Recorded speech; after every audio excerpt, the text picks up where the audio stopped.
અને એ એક ડાયનોસોર બીજી જાતિનું હતું, રાજાસોરસ નહોતું, પણ એ પણ એક કાર્નિવોર હતું ને એના ફોસિલ્સ ખાલી રૈયોલીથી જ મળ્યા હતા. તો એનું નામ રાખવામાં આવ્યું રૈયોલીસોરસ ગુજરાતેન્સિસ.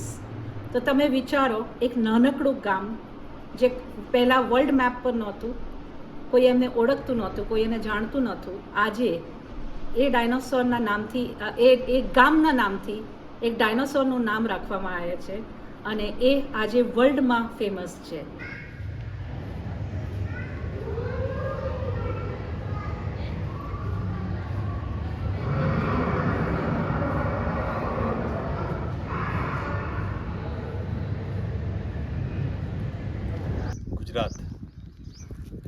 ગુજરાત અતિ પ્રાચીન પ્રદેશ છે.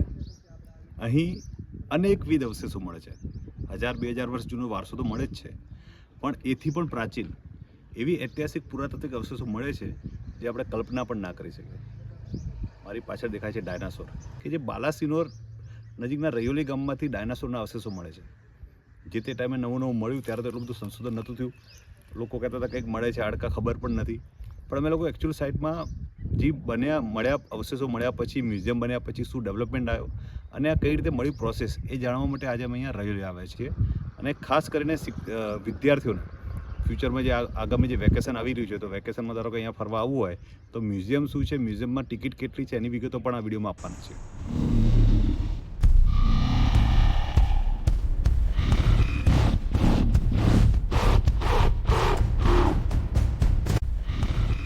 તો આના અવશેષોનું સંશોધન થયું અને ડાયનાસોર શબ્દ આવું આવ્યું એટલે ગામ લોકોને થયું કે ડાયનાસોર એટલે શું. જ્યારે સંશોધન ચાલતું હતું ત્યારે ગામ લોકો એવું માનતા હતા કે અહીંયા વૈજ્ઞાનિકો આવે છે અને આપણા રોક સાઇટ એરિયાની અંદર, ખડક વિસ્તારોની અંદરથી એ કિંમતી ધાતુ ખોદકામ કરીને લઈ જાય છે. આવું આ ગામ વિચારતું હતું. બાલાસિનોરનો જે વિસ્તાર છે એ હમણાં પણ અને પહેલાં પણ મિનરલ્સ માટે બહુ પ્રખ્યાત હતું. અહીંયા બહુ પ્રકારના મિનરલ્સ મળે છે, જેવા કે લાઇમસ્ટોન છે, ક્વાર્ટ્ઝ છે, માઇકા છે. તો 1980s અને 1980sના પહેલાં અહીંયા લાઇમસ્ટોનની બહુ ખોદાઈ થતી હતી, કેમ કે એક સિમેન્ટ ક્વોરી હતી, એસીસી સિમેન્ટ ક્વોરી. હાલમાં જેકે સિમેન્ટ પણ છે. અને જે ગામવાળા લોકો હતા એ લાઇમસ્ટોન ખોદીને સિમેન્ટ ક્વોરીમાં આપતા હતા. તો એ લોકોને કોઈને ખબર નહોતી કે એમને જે ગોલ ગોલ પથ્થર મળતા હતા, ગોલ આકારના પથ્થરા મળતા હતા, એ લોકો સિમેન્ટ ક્વોરીમાં આપતા હતા. અને મારા ફાધરને પણ આવીને આપતા હતા કે નવાબ સાહેબ તમારા તોપોના ગોલા છે. તો મારા ફાધરે પાછું આપી દીધું કે નાવ વી બીકમ અ ડેમોક્રેસી, વિલીકરણ થઈ ગયું છે, મારા પાસે તોપો છે નહીં, તો આ તોપોના ગોલાનો કોઈ મારા પર યુઝ નથી. તો કેમ કે એ વખત કોઈને ખબર પણ નહોતી કે શું છે. તો ક્વોરી મેનેજરે એમના ગાર્ડનના પાથવેમાં જે રસ્તો હોય છે એમના આજુબાજુમાં એમને ડેકોરેટિવ પીસીસ તરીકે એમને ત્યાં મૂક્યા. થોડા બહુ એમની ઓફિસમાં બારી ઉપર મૂક્યા અને થોડા બહુ જે પથરા હતા નાના એમને એ વેઇંગ સ્ટોન્સ અથવા તો પેપર વેટના તરીકે એ લોકો યુઝ કરતા હતા. 1981ની વાત છે. 2 જિયોલોજિકલ સર્વે ઓફ ઇન્ડિયાના મેપર્સ આવ્યા હતા. એમને મેપિંગનું કાર્ય સોંપ્યું હતું અને અહીંયા મિનરલ્સ શોધવા આવ્યા હતા. તો એ જ્યારે એ સિમેન્ટ ક્વોરીમાં ગયા તો એમને આ ગોલ પથરા જોવા મળ્યા. તો એમાંથી એના સામે જ એક એવું વાક્યાય થયું કે એક બ્લાસ્ટિંગ થયું ને બ્લાસ્ટિંગના ટાઈમે એક મોટી ચટ્ટાન કહો કે પથ્થર, મોટું બોલ્ડર કહો, એમના સામે પડ્યું. તો એ એકચ્યુઅલી એમાં ગોલ ગોલ એવા આકારના એમને પથરા જોવા મળ્યા. તો એમાંથી એક એ લોકો અમદાવાદ લઈ ગયા PRLમાં, which is physical research laboratory. ત્યાં એક અમારા બહુ પ્રોમિનન્ટ પેલિયોન્થોલોજિસ્ટ હતા જેમનું નામ છે ડૉક્ટર અશોક સાની. એમને ડાયનોમેન ઓફ ઇન્ડિયા કહેવાય છે. તો એમને જ્યારે આ જોયું તો એમને કીધું કે આ તો એક ડાયનોસોરનો ઈંડો છે. મ્યુઝિયમ બન્યું અને બન્યા પહેલાંની વાત કરું તો રૈયોલી વિલેજ એક એવું અંડર વિલેજ હતું કે જેને નામથી કોઈ ઓળખવા તૈયાર નહોતું. પણ જ્યારથી મ્યુઝિયમ બન્યું છે ત્યારે અમારું જે વિલેજ છે, અમારું જે ગામ છે, વર્લ્ડ ફેમસ છે. અને આજે ગમે તે દુનિયાના કોઈ પણ ખૂણે જાઓ કે ઇન્ડિયાના કોઈ પણ ખૂણે જાઓ તો લોકોને ખબર છે કે રૈયોલી ક્યાં આવ્યું. કેમ ખબર પડી? તો રિયલમાં અહીંથી ડાયનોસોરના રિયલ ફોસિલ્સ મળ્યા અને ફોસિલ્સ મળ્યા પછી અહીંયા ગુજરાત ટુરિઝમે જે મ્યુઝિયમ બનાવ્યું એના લીધે આખા વિશ્વમાં અમારા ગામની ઓળખ પણ થઈ છે.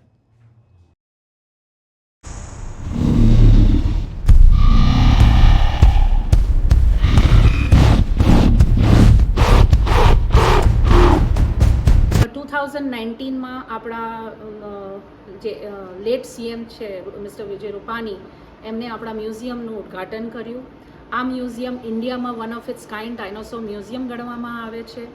આ મ્યુઝિયમ એડ્યુકેટિવ પણ છે અને એન્ટરટેનમેન્ટ પણ છે. 16 જેવી ગેલેરીઝ છે. ત્યાં તમને ડાયનોસોર વિશે બધી માહિતી મળશે. આપણું વર્લ્ડ કેવી રીતે ઇવોલ્વ થયું, આપણું વર્લ્ડમાં જે એક્સટિંક્શન્સ થયા, જે જુદી જુદી જે જીઓલોજિકલ ટાઈમ પીરિયડ્સ છે એના વિશે તમને જાણવામાં મળે છે. ફોસિલ્સ કેવી રીતે બન્યા, ફોસિલ્સ કેવી રીતે આપણને જોવા મળે છે, એ બધું તમને જોવામાં મળશે. અને જે એન્ટરટેનમેન્ટ છે તો અમારા મ્યુઝિયમમાં 3D છે, 5D છે, ડિજિટલ ફોરેસ્ટ છે, વર્ચ્યુઅલ રિયાલિટી છે, આ બધી વસ્તુઓ છે. તો અમારું મ્યુઝિયમ બધા માટે જ એક એવી જગ્યા છે કે તમે ત્યાં તમે અભ્યાસ પણ કરી શકો છો, તમે એડ્યુકેટિવ પર્પઝથી પણ આવી શકો છો અને તમે એન્જોયમેન્ટ એન્ટરટેનમેન્ટના પર્પઝથી પણ તમે અહીંયા આવી શકો છો. મ્યુઝિયમ તો જુઓ બધા, પણ મ્યુઝિયમની સાથે એકચ્યુઅલ આ સાઇટ જુઓ તો આ સાઇટમાં એટલું તમને એકચ્યુઅલ જાણવા મળશે કે એકચ્યુઅલી ડાયનાસોરના અવશેષ કેવી સ્થિતિમાં અત્યારે પણ પડ્યા છે, આજથી નહીં કરોડો વર્ષથી.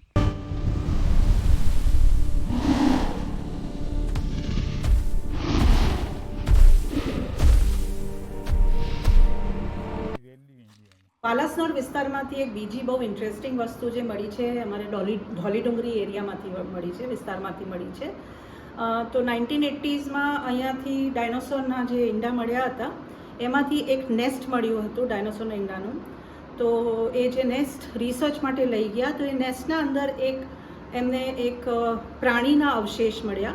તો પહેલાં તો એમને લાગ્યું કે એ બીજું ડાયનોસોર જ હશે, મધર ડાયનોસોર જે ઈંડાને શેકવા બેસી છે. બીજું તો હતું કે ફાધર ડાયનોસોર હશે કે જે ઈંડાને પ્રોટેક્ટ કરે છે.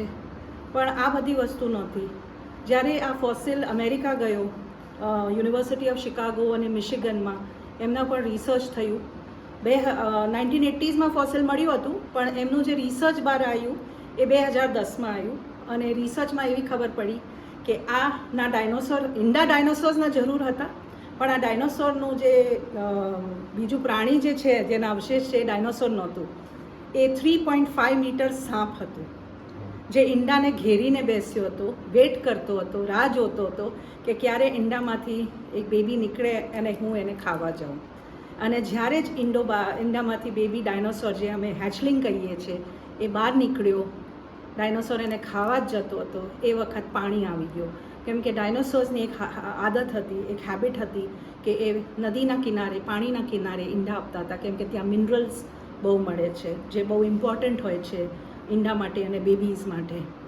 તો એ વખત પાણી આવી ગયું, પૂર આવી ગયું અને પૂરું કે પૂરું nest along with the dinosaur eggs, snake અને બેબી ડાયનોસોર બધું કે બધું બહી ગયું અને એના ઉપર પથ્થર અને માટી પડી ગઈ, દટાઈ ગયું. અને 65 મિલિયન યર્સ પછી એ તમને ઇન્ટેક્ટ કન્ડિશનમાં મળ્યું. તો તમે વિચારો, આ કુદરતનો કરિશ્મો જ કહેવાય કે તમને એક જ ફોસિલમાં બધી જ વસ્તુ મળી જાય છે, સાપ, બેબી ડાયનોસોર અને ઈંડા જે હેચ નહોતા થયા. તો અહીંયા જે કંઈ માણસો કામ કરે છે, સ્થાનિક વિલેજ, અમારા ગામનું નામ છે રૈયોલી, અને સ્થાનિક વિલેજમાંથી ટોટલી સ્ટાફ પસંદ કરવામાં આવે છે.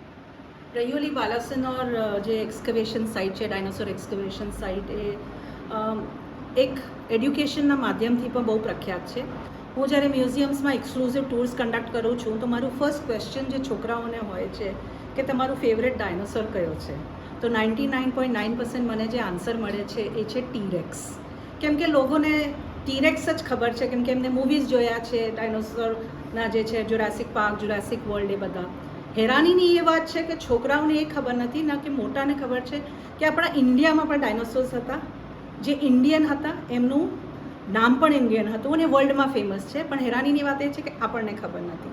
તમને એ ખબર છે કે આ જે આપણે કરંટ પીરિયડમાં રહીએ છીએ એને શું કહેવાય છે? Let that be a question for you. તમે કમેન્ટ્સમાં લખી શકો છો કે આજની જે કરંટ પીરિયડમાં આપણે રહીએ છીએ એને શું કહેવાય છે. અને જ્યારે મ્યુઝિયમની વાત કરીએ તો ઇન્ડિયામાં પણ એટલા બધા ડાયનોસોર્સ હતા જેના ઇન્ડિયન નામ હતા. અને હું મારા ટૂરના માધ્યમથી હું લોકોને જાગૃત કરું છું કે તમે આ ઇન્ડિયાના પ્રીહિસ્ટોરિક વાઇલ્ડ લાઈફને ઓળખો. નોટ ઓન્લી ડાયનોસોર્સ, બીજા બધા પણ પ્રાણી હતા, મેમલ્સ હતા, રેપ્ટાઇલ્સ હતા. કચ્છમાંથી એક પ્રીહિસ્ટોરિક રેપ્ટાઇલ મળ્યું છે, મરીન રેપ્ટાઇલ, જે નિયરલી 70 to 80% ઇન્ટેક્ટ મળ્યું છે. ડાયનોસોર નહોતું પણ પાણીમાં રહેવાવાળું એક ક્રીચર હતું, મરીન રેપ્ટાઇલ, એ ઇન્ડિયામાંથી મળ્યું છે અને ફર્સ્ટ મળ્યું હતું ઇંગ્લેન્ડથી. એને ઇક્થિયોસોરસ કહેવામાં આવે છે. હવે ટિકિટના દરની આપણે વાત કરીએ તો કોઈ સ્કૂલ અહીંયા આવતી હોય 1 થી 12 ધોરણ સુધીની, તો ગુજરાત સરકારે અહીંયા કન્સેશન આપેલું છે અને એન્ટ્રી માટે ઓનલી ફોર 20 રૂપિયા ટિકિટ થાય છે. અંદર જે મૂવીઝ ચાલે છે 5D અને VR, તો એનું આખું પેકેજ 120 રૂપિયામાં થશે. અને લોકલ ટુરિસ્ટ આવતો હશે તો આખું પેકેજ કરવું હોય તો 170 રૂપિયા ટિકિટ થાય છે. મ્યુઝિયમ જોવા માટે પણ એનો ટાઈમ ઓપનિંગનો 10 વાગે શરૂ થાય છે અને 5 વાગ્યા સુધી ટિકિટ ચાલુ હોય છે. અને 5 વાગ્યા તમે ટિકિટ લઈ લો એટલે 6 વાગ્યા સુધી રનિંગ ચાલુ રહેતું હોય.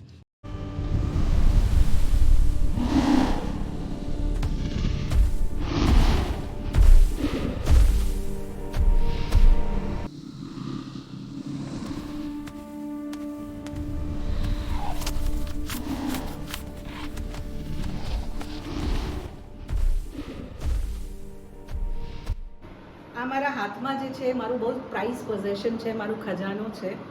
મને એક લેડી પાસેથી મળ્યો હતો અને એનાથી એ મસાલો વાટતી હતી. તમે આજે પણ ગામડામાં જાઓ તો તમને મિક્સર ગ્રાઇન્ડર બહુ ઓછું મળે છે. લોકો એક સીલ બટ્ટા ઉપર એટલે સીલ ઉપર મસાલો વાટે છે. તો આ જ્યારે મળ્યો એના પર બધું મરચું ને લાગેલું હતું, તો મેં એનું નામ રાખ્યું મસાલા અંડા. આ ડાયનોસોરનો ઈંડો છે. આ એક કાર્નિવોરનો ઈંડો છે. કાર્નિવોરના ઈંડા આ શેપના હોય છે, એટલે કે ઓવલ, ટીયરડ્રોપ અને પેર શેપ્ડ. અને તમે ક્લોઝલી એને જોશો તો એના ઉપર નાના નાના દાણા દેખાશે. એ દાણા માઇક્રોસ્કોપિક પોર્સ છે, જેનાથી ઓક્સિજન સપ્લાય થતું હતું અંદર બેબીને, ફીટસને.